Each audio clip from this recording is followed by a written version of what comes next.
Alright, hello everybody, this is your friendly neighborhood kingdom bringing you a US, well not really US, North American clan war commentary. This is Dota 2, in case that wasn't obvious. Not a pro game though, I'm not casting as many pro games as I have been in the past. I'm actually moving to focus on some clan war scene. Really I want to give these players who wouldn't otherwise get some spotlight, some love, give them some attention so that the whole scene as a whole can move forward and grow. I really like North American Dota, and so I really get excited watching these games. There's some very cool stuff. Like seriously, I moved past the pick and ban phase because both of these teams took forever picking and banning. I really just kind of wasn't used every second of reserve time. So it was really long, and it's an interesting pick ban phase, and I really liked it, but I think I can just spend some time talking about the lineups here. This game, by the way, is from TNP Gaming's Dota 2 Arena. This is Team Desire on the Dire versus Team UTP, Untrained Professionals, on the Radiant. And I have cast a game from this league before. It's on my Twitch TV, not getting up. I didn't manage to get it onto YouTube. Apologize for that. Games in the future will go onto YouTube, so replay casts will get onto YouTube. I've figured out all of my software issues, so we should be good. This is... Alright, so just looking at these lineups really quickly, I have to say, I'm really looking forward to this game now. See, Bloodseeker! Freaking... This doesn't happen. Like, I can't ping it or anything because we're in the waiting screen here, but seriously, Bloodseeker, first of all, and then up top we've got this Chaos Knight Death Prophet combination here to counter the Morphling primarily, I think. I'm just really excited about these lineups. Let's just talk about them one at a time. First, the Dire lineup. They've got a very strong team fight coming out here. Death Prophet's ultimate does a ton of team fight damage. Her silence is critical. Further, you've got a ton of disable coming out of these guys. You've got your Shackle Shot, voted like most broken spell in the game, I think, by a number of people. Kind of common agreement. 3.75 second stun, I believe. Yeah, 3.75 second stun on 2 heroes. It's extremely strong. You've got the Chaos Knight up to 4 second stun. You've got the Frostbite, which is up to a 3 second stun. Ravage, which is a 2.77 second stun at max level. So tons of disable coming out of these guys in a very strong team fight. Moreover, they've got a very strong early mid-game. Death Prophet's ultimate gets online at level 6, and already with a couple levels of Witchcraft, she's capable of doing a lot of damage in a team fight just by sitting there with her ultimate on. Chaos Knight, as everybody knows, is a very strong mid-game ganker with his powerful Reality Rift, Chaos Bolt combo, Chaos Strike, crits doing a lot of damage, and then obviously Phantasm. The Crystal Maiden, very strong spells, as well as the Tidehunter spells, and Windrunner, all she really needs is a couple levels of Power Shot and Shackle Shot to be effective. Then over on the Radiant side, on the other hand, though, we've got the Morphling, who is clearly like #1 hero, I think, from the International too. He seriously won so many games, and I really think the finals would have been different if Na'Vi would have just kind of dropped the issue and said, okay, we'll ban the Morphling. He's such a strong hero. Seriously, he's split pushing with his ultimate. He's doing incredible late game damage, DPS with his farm rate because he can farm creeps like nobody's business. Waveform makes him escapable in the early game and gives him a potent nuke to pick off early kills. And then you've also, on top of this, got a massive teamfight combo coming out of the Sand King, Burrow Strike, Epicenter, as well as the Black Hole and the Venomancer ult. And then on top, so lots of team fight, especially in the mid game. Then Bloodseeker. I mean, this is a hero who gets about as much pro play as Sniper and Ogre Magi. I mean, this guy just gets zero love. And I think in this situation, he's actually very appropriate. This lineup coming from the Radiant squad is very chasing-oriented. Enigma's going to get that Blink Dagger, so is Sand King. He's got his Burrow Strike. Morphling's a very chasing-oriented hero. Venomancer's left behind, but he's got his slow. And Bloodseeker is all about chasing, with his ultimate forcing people to either run away. His ultimate does a ton of damage to people running away, and then he buffs himself with Blood Rage, giving himself a damage increase. So if you stay there, you're going to get right-click down. He's got a lot of lane control coming from Bloodbath, allowing him to stay in lane a lot longer than most other heroes. He will be solo mid. That's Zanza playing that Bloodseeker. So I'm digging this pick. I want to see how it goes. Death Prophet's typically a hero who likes to run in and out of battle, so is Windrunner. Tidehunter, Chaos Knight, not quite so much, but they still move around a lot with the Reality Rift. Crystal Maiden's just going to be food if Sansa can get fed on this Bloodseeker. So I really like these lineups, and from the picks, I don't think there's any clear winner right now. So I'm going to go ahead and unpause this replay. Team pick. And we're just going to go ahead, wait for people to pick up their heroes, and go ahead and introduce all the players. I do know most of these players. I'm not really in the league. I kind of sort of play in the league. But I know a bunch of these players, and that's how I'm able to get these replays. And so I'm really excited to watch this stuff. This is awesome. A very fun Dota. It's a great scene. Alright, let's go ahead and introduce these players. We have Fudge jungling up that Enigma. Fudge is their jungle player. Sharp Teeth, new meta. Got it. I like this. Son of Fiery on the Morphling. He was not there in the other UTP game I casted. He's a very strong carry player. Smiley Face on the Venomancer. And Parliament on the support Sand King. He's going to be buying the Courier. Zanza's already headed mid on this Bloodseeker. He's not going Quelling Stout. He's actually going Quelling and then 4 Tangos, leaving some. He may be going for an early Bottle. He may also be going for an early Wand. It's up to him. Son of Fiery is also kind of sitting in the mid lane. I don't know what they're doing here.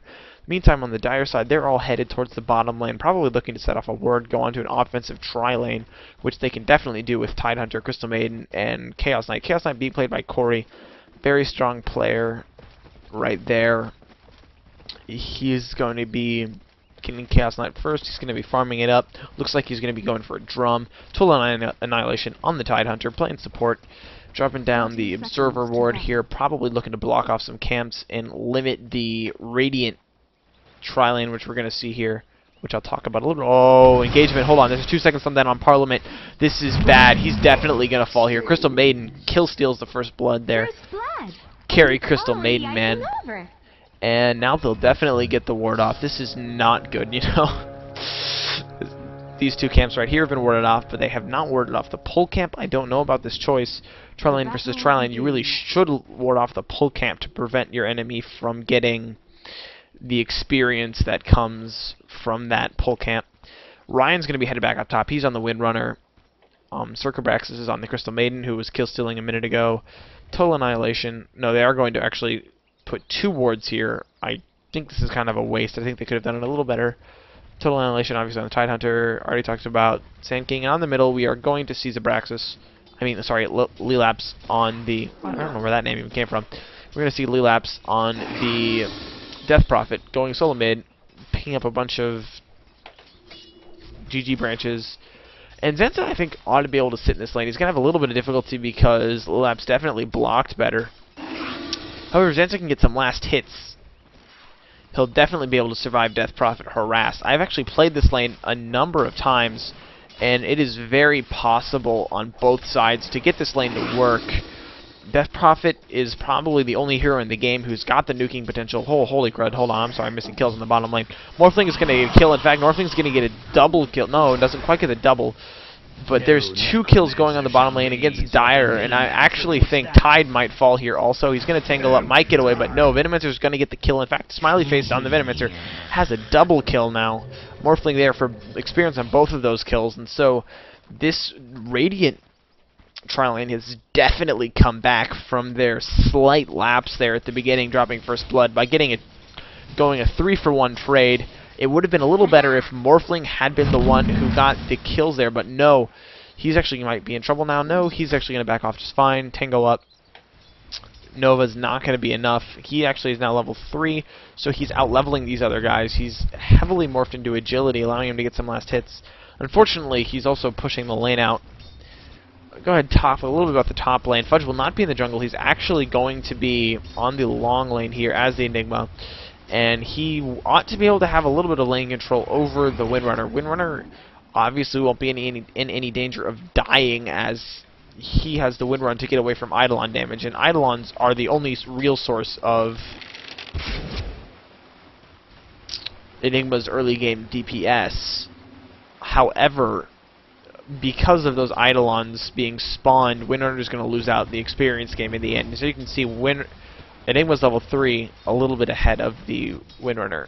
Mid lane's really where it's at, though. I mean, I don't know. I can't focus. There's really interesting mid lane going on here, where Xanthus trying to survive this heavy nuking lane just by pure last hitting power. Okay, it looks like there's a... Okay, so I gotta go back here. CM is going to drop again to Venomancer, who's now 3-0. He's definitely working out here. He has not picked up a level of his stun. We're going to see a Gale, but are we going to be really going to see a go here? It looks like it might be. If Stan can get in the range for another stun, yes, he can. Morphling's going to get the last hit. Parliament's going to be in trouble now. He's definitely going to go down. There's the Crystal Maiden stun. He's going to drop to a right click, and now Morphling's in trouble. Morphling taking damage. He's morphing to strength, but he doesn't have that much mana left. Yeah, he's out of mana to morph anymore. Pick up a Tango, it might keep him alive. He's dodging, he's trying to juke, but he's not just going to get it. Venomancer is here, he's frozen up. He's going to get picked off too. Here comes Tidehunter with another Gush, but now the Chaos Knight triple kill. He's up to 1,000 gold now. No, Parliament misses his stun, and now he's in trouble. Oh boy. This tri-lane is having all of the action and all of the kills here. Morphling's coming back in. He's TPing in slowly. Corey has to go all the way back up to base to pick up. He's going to be able to pick up a boot, though. Plenty of gold now to use after that triple kill. Parliament's going to clarity up, and this is like Pinoy style tri-lane here. Who needs the last hit when you can go in for kills? Cabraxis is going to get immediately dropped. Goes down to the Venomancer, and now they're turning their attention to the Tide. I think they'll have to back off here as Chaos Knight is teleporting back in, and he should be able to turn it a little back around and prevent too much. But there's so many kills, man. Last hits, we're seeing Death Prophet and Windrunner having the most, but the next three are Enigma, Bloodseeker, and Morphling. Looks like Death Prophet's coming bottom. We're going to see even more kills here in a minute. Corey has full mana, so he'll be able to jump in on this Morphling. 3 seconds stun there. Morphling's going to get immediately dropped. He's silenced up. And then there's the Rift onto Parliament, looking for a Crystal Maiden. Slow follow. No, he's going to go invisible, but the nuke damage is there. Tidehunter gets the double kill, and Venomancer's just not able to get anything done. In the meantime, though, Bloodseeker is farming the mid lane. He's got a fair number of last hits here. He's still a little bit behind the Death Prophet. Death Prophet, of course, has that nuke to help her farm. Xanthus is doing his best here, but it looks like we're going to be seeing a push going already. Death Prophet has her 6. She might be able to actually take this tower against the Morphling. Yeah, she's going to go ahead and drop her ultimate. Look to do as much damage to this tower as possible. She's picked up a level of Witchcraft, which means that she will be able... She's got an extra spirit or 2. She's got an extra 3 spirits, actually. No, there's 2 seconds stun on the Morphling. Silence, Nova, Reality Rift in. Damage is going down. Morphling's trying to strength morph, but it's not enough. Corey's taking tower damage, though. He might go down. He's low. He's going to make it just out. Venomancer is chasing him in. Corey's trying to salve up. He might be able to survive. He's tangoing out the other side. We're going to see him get away, but no. Here comes Bloodseeker into the back. He gets 1 kill on Crystal Maiden. He's going to come around to the back. Seeing Corey, does he have Thirst? He does. He's got 2 levels of Thirst. He's got a ton of mood speed coming from Corey right now. Parliament, can he get in range for his stun? No. He doesn't have the mana. Xanthus looking to get in range for a kill, but he's not going to get it. In fact, Breath Prophet's there. He's going to have to back off. So in the end, we're going to finish up here with an 8-7 lead coming into the Dire. I think they've got a bit of gold advantage. Yeah, 1,500 gold because they got First Blood. Other than that, not really that much. Experience is 500, almost dead even. Similar ward vision, similar map control, and I'm really not seeing a clear victor right now. Bloodseeker went in and got a kill, so he's doing quite well. He's got a phase now, so he will be incredibly hard to get away from, and he's just going to keep farming up here in the mid lane. In the meantime, Morphling has a lot more farm than the Chaos... No, I thought Morphling had more farm. In fact, Chaos Knight has more farm by 2. Neither of these guys are actually getting any last hits. Why farm creeps when you can farm heroes, man? That's where it is. Morphling's actually forced back away because Corey is now level 5, has his level 3 stun. Morphling's also level 5, but he's died 3 times, and he doesn't have the kind of lane control that he wants to have in order to be able to aggressively go in and get these last hits. He can definitely die here in this lane, especially since Death Prophet is just sitting back here waiting for him. Top lane, we are seeing Windrunner actually getting very good farm. Enigma getting pretty good farm also. He's already got his Soul Ring, looking to farm up a Treads now, I believe. He's got his 6, so he's capable of roaming just to drop an ultimate off and get a good team fight in. Zanza, he's got his... What is he building? Not really sure what he's building. Looks like he's getting a bracer. I assume that would be for a drum, just for more moving. Oh, I'm sorry, I'm missing kills down here. Death Prophet's going to get the kill on Morphling. He's going to go down once. Parliament's invisible, but he's going to be able to get away just now. No. Is he going to get brought down by the Death Prophet nuke? Yes, he is. And now Venomancer is running away, but no, here comes Enigma. He's got the black hole. Venomancer has no... Venomancer unfortunately has no mana for a Gale. In the meantime, Zanza's like... He's not even roaming ganking. He got a kill by rotating bottom, but now he's just farming mid. He's got the bracer finished. Maybe going for a drum. I assume he's going for a drum. I think that's what that item is. Lelep is sitting here looking for a rune. She will not find it. The rune will actually spawn top. It's invisibility. She's going to come in, possibly get a silence down on Zanza. No, Zanza could go in for a kill here. No, he won't. He'll back off. In the meantime, we're going to see some engagement bottom. Cabraxis is low. He's going to drop to a Morphling. Right-click right now. Yeah, Morphling's going to get that kill. In the meantime, Corey's going to come around looking to stun a Reality Rift in, but he's going to back off in the meantime. Death Prophet has a bottled invisibility rune. We'll see if she uses. Enigma is in position with the Soul Ring charge. He will be able to get a black hole off. He doesn't even have boots, though. So if he gets a big black hole, this could be big. Parliament is going to come in. He's looking for a stun, but he doesn't have boots. Oh, there's a shackle shot down. Parliament's going to drop immediately. Stun following up. Can Enigma get off a black hole? He's soul ringing up. No, he's not. He's actually just going to drop off a Malefice. It might be enough to bring down the Tidehunter. It will not be. In the meantime, here comes the Death Prophet invisible. Here comes an invisible Death Prophet. Here comes Zanza. There goes the Reality Rift on Morphling, but it's not going to do anything. There's the ultimate coming from Bloodseeker. It's not doing anything, though. Corey's just sitting still. Black Hole gets casted, but immediately Enigma drops. Will not be able to get the kill. Looks like Bloodseeker will fall. Parliament, Smiley Face will fall as well. And Venomancer is dead as well. That's 3-0. Morphling has gotten away. He's low health. Oh my gosh. 10 health. He's going to drop to a Windrunner right click. Fantastic. And Sand King won't be able to come in and do anything because there's 5 heroes alive, and they will, I believe, finally take this bottom tier 1 tower after such a long fight in this trial lane. It's been back and forth, tons of kills, but it looks like finally Desire on the Dire squad have finally come out with a lead here.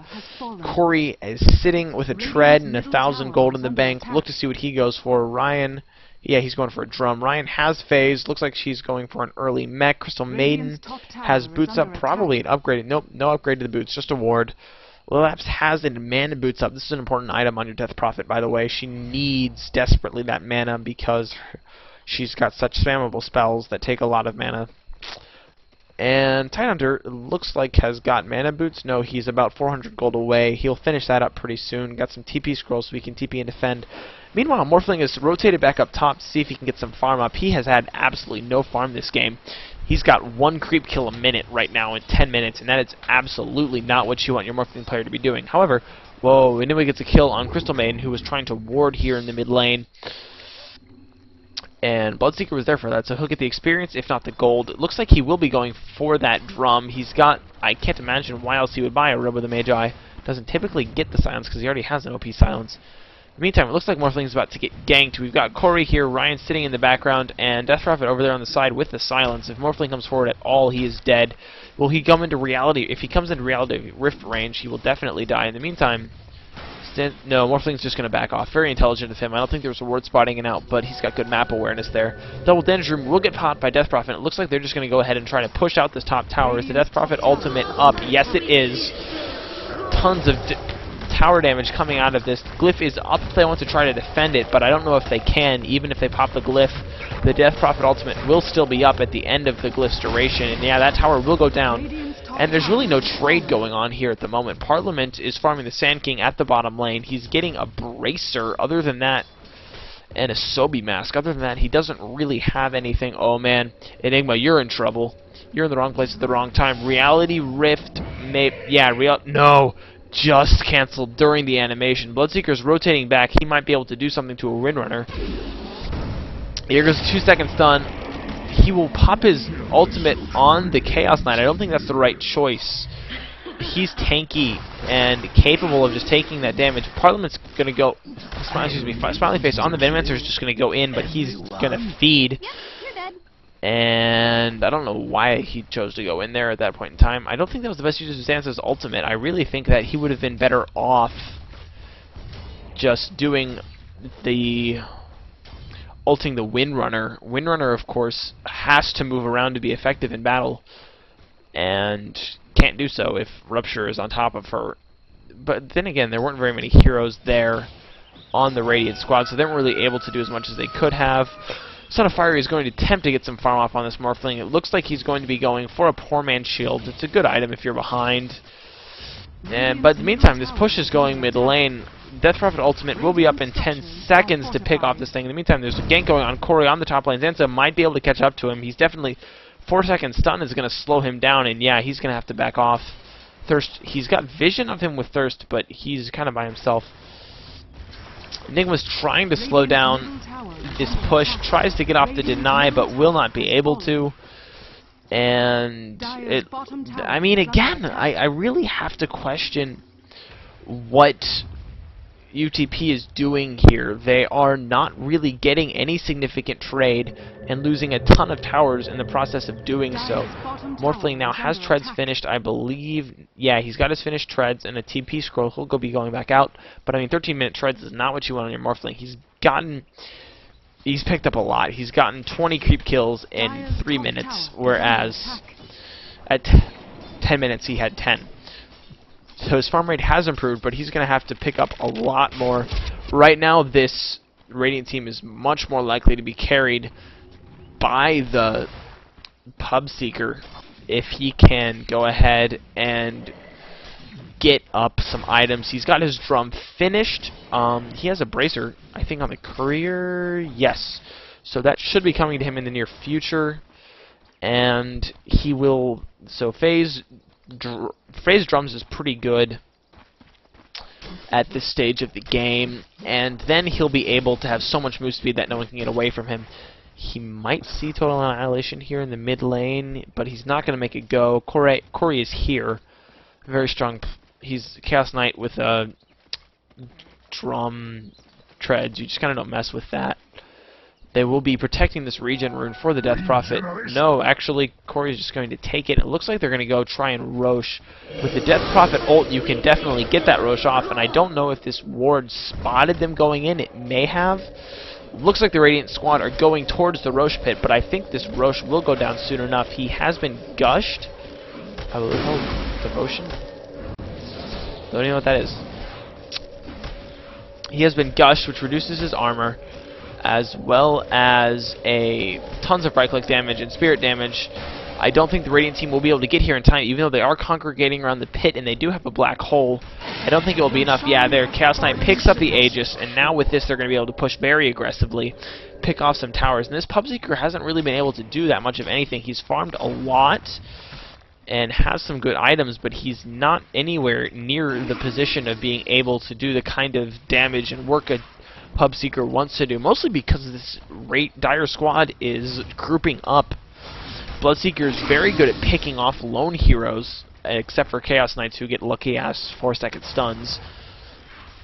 Whereas this Dire team has been very diligent about going as 4 or 5 in all of their vulnerable positions. So Zanza on the Pubseeker, while he's playing pretty well, I think, and taking advantage of the opportunities he has, is just not been able to get the kind of openings he needs to gank. And that's probably why you don't see him as much in the pro scene, is because those teams have the coordination to be together when they need to be and not get picked off by a hero who excels at picking off lone heroes.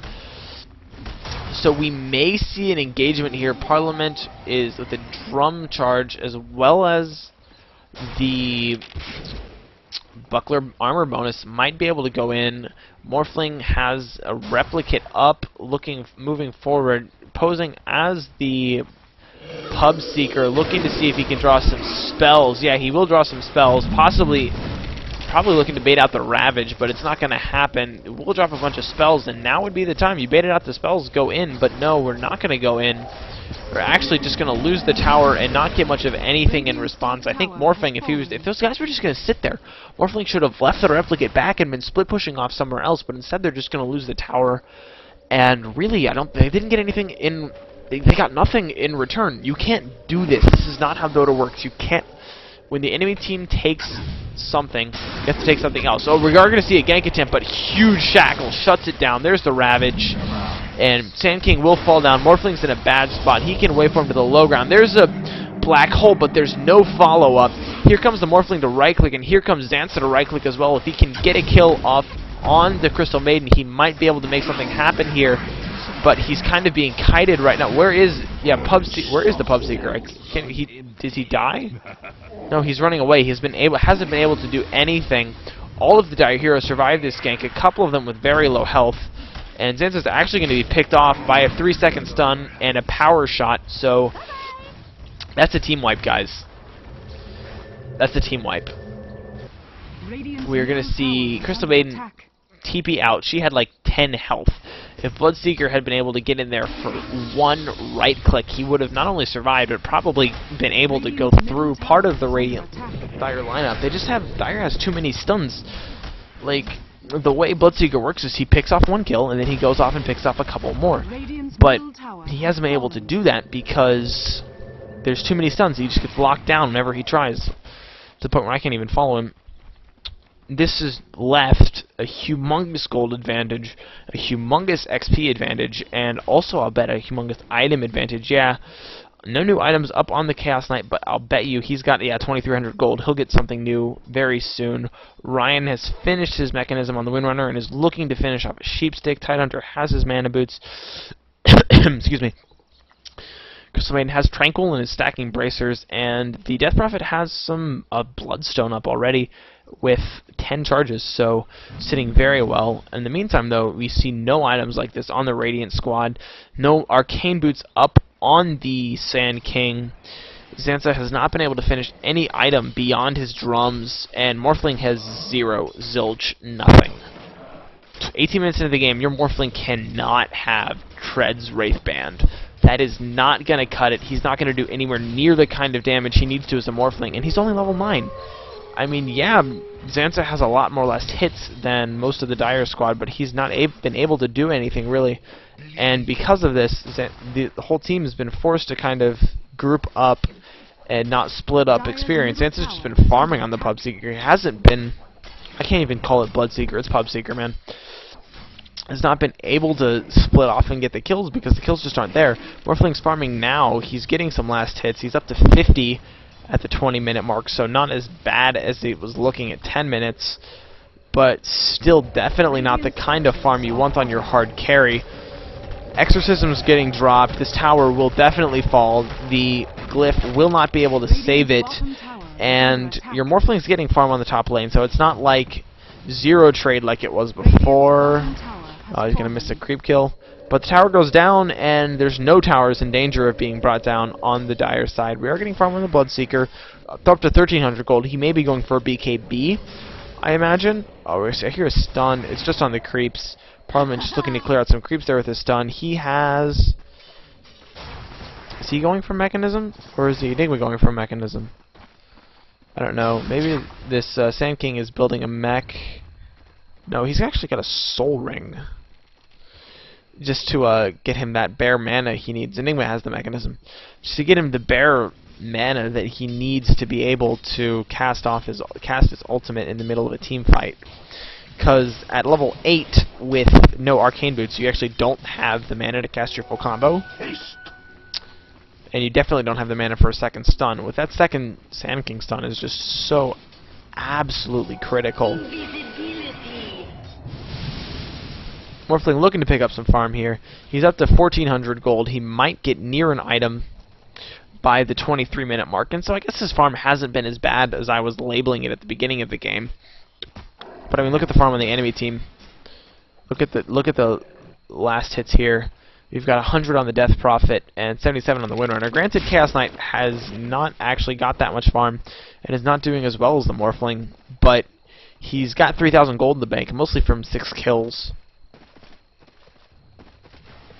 And so he's actually getting pretty close to the Reaver that I imagine he's saving up for. And he's just, look how tanky he is. He's like, I don't care. I'm just going to go straight up into your lane and farm, because you guys can't do shit about it. And that's what he's doing. It's like, I don't care what you guys are doing. I'm just going to go in and do my own thing, because you guys got nothing. And look at it. Radiant doesn't have anything. They're in their base, man. They're defending. This is because this is what happens when you get behind on that early game. The tri-lane was really close, and it was really fun to watch, a lot of kills, but in the end, the Pubseeker wasn't able to do as much as the Death Prophet. Even though Pubseeker's definitely up there in terms of farm, Death Prophet's definitely doing much better. I don't know what she's doing right now. She's just kind of chilling there in the jungle. I guess she's just... oh, waiting for a stack. Okay. She was waiting for creeps to respawn. I was like, what the heck is going on out there? So we are seeing Sanking get some farm on, getting up towards a mana boot, but he's not anywhere close right now. Sansa has a Ogre Club, so I assume he's going for a BKB. He may get that in the near future. Morphling's up to level 11. He's got a replicate somewhere. Does not have a replicate. Okay, so it looks like people are slowing back and farming, and I don't think this is the right choice from the Dire squad. They've got an Aegis on their Chaos Knight. They should be forcing it right now because they've got an advantage. Like, maybe they're waiting for an item on somebody is tied close to a Blink Dagger. He has a Blink Dagger. You've got a Blink Dagger on your tide. You've got a Bloodstone Boots of Travel. Don't wait. Are they waiting for a... maybe they're waiting for the... Maybe they're waiting for the sheep stick. I'm not really sure here. But I really don't think it's worth waiting because you've got the advantage now. Take it while you have it, man. I'm serious. Looks like Radiant are going to try a smoke ink. It's not going to result in anything. They went over to the side. No one was there. And really all that happened was that they wasted the gold on the smoke. Morphling's getting some farm up, though. He's now up to 2,300 gold. Do not know what he's buying. I would suggest he buy a Yasha because I don't think it's too late in the game. And, like, Crystal Maiden has already got 2 bracers stacked up. She's at 967 HP. You're not going to be able to get her with the E-Blade build. May as well just go straight into the Mana Style or the... Lincoln Sphere would not in any way, shape, or form be a bad choice because it will block the Shackle Shot, it'll block the Reality Rift, the Chaos Bolt, the Crystal Maiden Freeze, the Gush. So many spells, man. So many spells. Meantime, Tidehunter's farming it up here. She's using his Blink Dagger for the fun of it to stack up stuff. He's going to use his Anchor Smash to farm these guys up pretty quickly. Looking to get his level 11, it looks like. He's taking a lot of damage, but he will be able to farm this up pretty successfully. Just using that Anchor Smash. Using all the mana that he has, really, on this. It's alright, though, because it'll get him to level 11, I think, once he finishes it off. If he dies to neutrals, I'm going to laugh. No, he's not. Alright. And he won't even get to level 11, either. He's going to go finish that off in the easy camp. If he can do it without dying. It's down to 57 health. Hold on. Anchor Smash. Yeah, he's going to be alright. 30 health. 27 health. Yeah, he's alright. Dang it. That's boring. Alright, we're going to see a semi-engagement here in the jungle. Windrunner's farming up the enemy jungle. Zansa's looking to go... No, that's not actually Zansa. That's... Oh, no. Stun goes down on the Crystal Maiden, as well as the possibly wasted Bloodseeker ult, but it's only got a minute cooldown. Morphling will get the kill there. That's extremely important. Gets him a lot closer to whatever item he's building. He's got an ultimate orb up. Anything on the courier? No. So at least he's got an ultimate orb. Maybe going... I can't really tell right now. He may be going for that... Maybe going for the Lincoln Sphere. Maybe going for the Manta Style. Either way, he needs to get one of those items up sooner than now, because I don't know, like, it looks like the Dire squad is content to farm, and they're really dragging out the game by doing so, and possibly losing the advantages that they have, because they had an excellent mid-game. They've got double the Radiant team's kills, but look at this. You've got a Morphling who's an incredibly strong late-game carry, who you're just letting him get farm. And yeah, you've got a level advantage, but that's going to slip away. You're not going to keep that level advantage as it goes on, because Morphling is way more able to farm and split push than anyone on your squad. So Morphling is just going to continue to get bigger and bigger, and this is, in my opinion, this is definitely not the right choice. I guess they were waiting for the next Roshan. They're going to go and get the next Roshan and then probably look to go ahead and go for a Rax. They've got all of the exterior towers down and have not lost a single one of their exterior towers. They are ahead. They just need to go and finish this game. Tidehunter may get bashed to death here. He's low on health. Yeah, he's going to have to back off here. He's going to gush to try and drop armor, but is actually just going to proc the Lincoln Sphere effect. And now it looks like they're going to go offensive. Exorcism is down. They'll probably wait for that cooldown. It's only 70 seconds, so by the time they push to the Rax, it will be down. Chaos Knight was not even there. He's just got his heart up. He's attacking. Scythe of Ice is finished on the Windrunner, and if there's a time to push, it's now, before Morphling finishes his big item and can really start his push to victory. Because Morphling he gets exponentially better as the game goes on, whereas, yeah, Chaos Knight's a strong carry, but he's not, I don't know. I don't want to say that Chaos Knight won't take Morphling in the late game. But here's the tower. Middle tower goes down to the Radiant. That's free gold. Top tower is going to fall to this Morphling, as well as the Enigma waiting in the wings. You're losing your advantage, Dire. Come on. Pick it back up. This Radiant squad is definitely capable of turtling. They've got these Venomancer wards. They've got Parliament, who does not quite have a Blink ult, but he's getting there.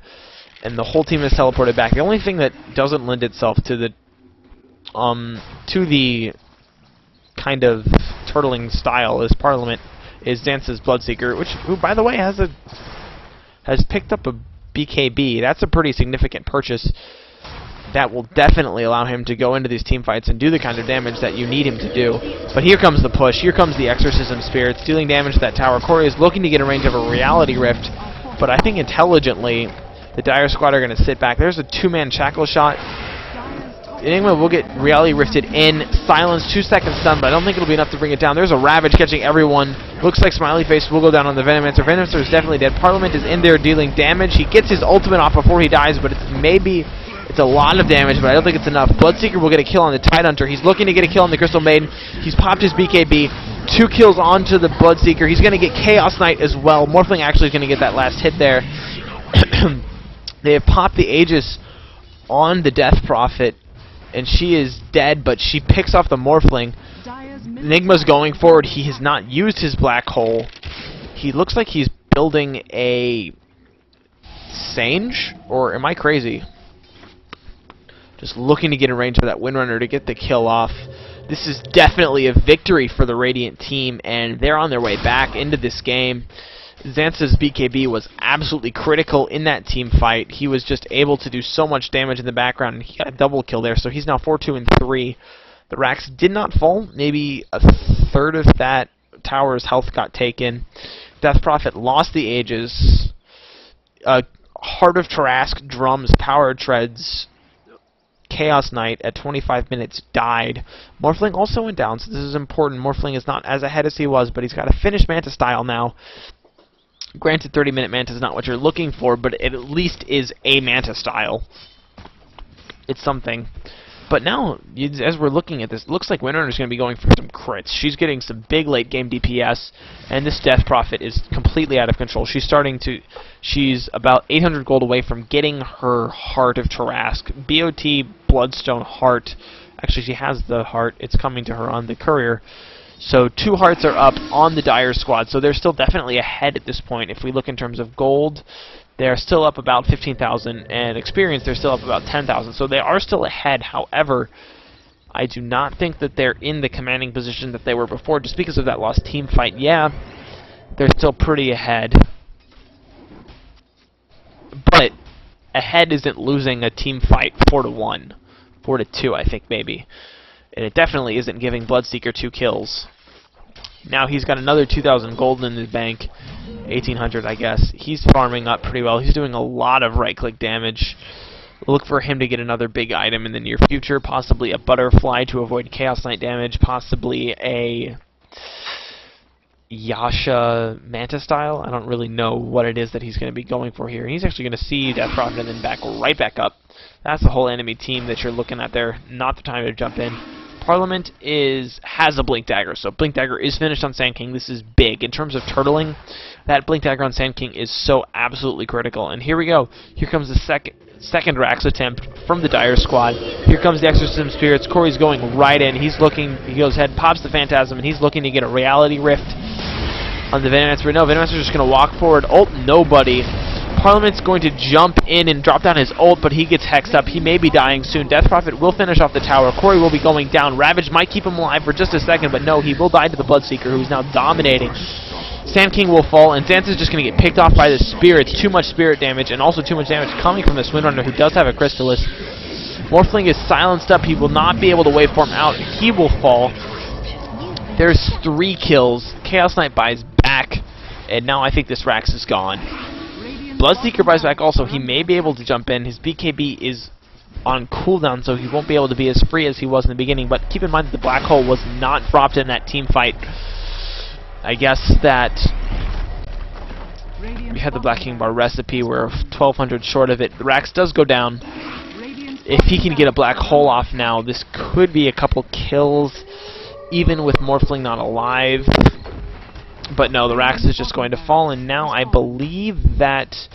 No, they're not going to back off. They're going to rotate immediately into the mid lane. Windrunner is going to get Bloodseeker all dropped onto her, but now Xanta's silenced. He's got to back off. Stun goes in, but Death Prophet's going to kill Enigma before he can get off a Black Hole again. We have not seen a Black Hole from this Enigma, just because he keeps getting silenced, he keeps getting attacked, and has not been able to finish off any of his big survivability items. Sand King will fall again here, and this is 3 heroes dead. Okay, 2, I guess. They only lost 2.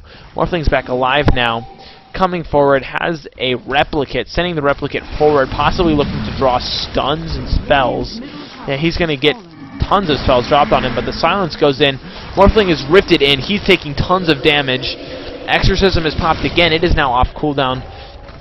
Morphling will not die, but now the second Rax is going to fall, and I believe this will be game. I'm going to guess. There's a Reality Rift in onto the Venomancer. Nuked down immediately. Morphling will go ahead and be brought down here, I think. No, but Windrunner will die in the process. Immediate buyback. Morphling will make it away into the fountain, even though he was hexed up. Second Rax is down. It looks like they'll be going ahead and pushing in. Whoa, why is there a Sand King ultimate? That must have been a misclick there on his part. That's definitely tragic. 2 minutes until that's up again. And in that period of time, we'll probably be able to see the Dire Squad. I guess they can back up and Roche now if they want to. I don't know why they would. They should probably just keep going. They've got the advantage. They're up by 16 kills, which, by the way, they're up by twice as many kills. You're just giving... Why are they taking so long to do this? I guess they got to push the lane out, and Corey is very aggressively pushing out this lane. It's not like he has to be afraid of anything. He's got a Heart of Tarask. He's got 2,600 health, man. Regeneration. Crystal Maiden picking up the regen runes to fill up her mana. She's not built any new items. She does have 2,200 gold. I totally want to see a Blink Dagger Crystal Maiden, guys. Come on. Go big or go home. Ryan has gone ahead, and so he hasn't actually bought any new items here. He's continued his farm. He died and bought back, so he doesn't have any gold. Corey also bought back. That's why he doesn't have any new items. In the meantime, though, we have a Shiva's finished on the Death Prophet. She's way out of control here. Exorcism is up. It looks like Morphling can't really go in. He has the Manta style, but he doesn't have the BKB. Xanta has the BKB, but it's not going to be enough. The Midwinter's going to go in and drop an ultimate off, but it's not going to be enough. It will do some damage. Bloodseeker ult is down, but it's not doing enough damage. 4-second stun on somebody. I can't tell who. Xanta will fall. It looks like no, he will just make it away. Oh, huge Black Hole on 3, but it's not going to be enough. In fact, there's a Crystal Maiden on the outside, which is going to pick off the Morphling as well as the Enigma, and that's GG right there. GG is called, and that's your game for you folks right there. And definitely a very exciting game to watch. I'm kind of unhappy that I didn't get to see the Bloodseeker do as much as he could have done. He's actually just going to die to creeps here. Going to stay awake, staying just alive. Mega creeps are up. He's not quite able to tank these creeps like he wants to be. Creeps are pretty strong, man. Yeah, so that's your game right there. I think the big story of this game is the Death Prophet solo mid was just able to do so much work in that game, and then also Windrunner, who was very farmed, hit some very clutch shackles. And Bloodseeker just wasn't able to do what Bloodseeker does because he was too busy.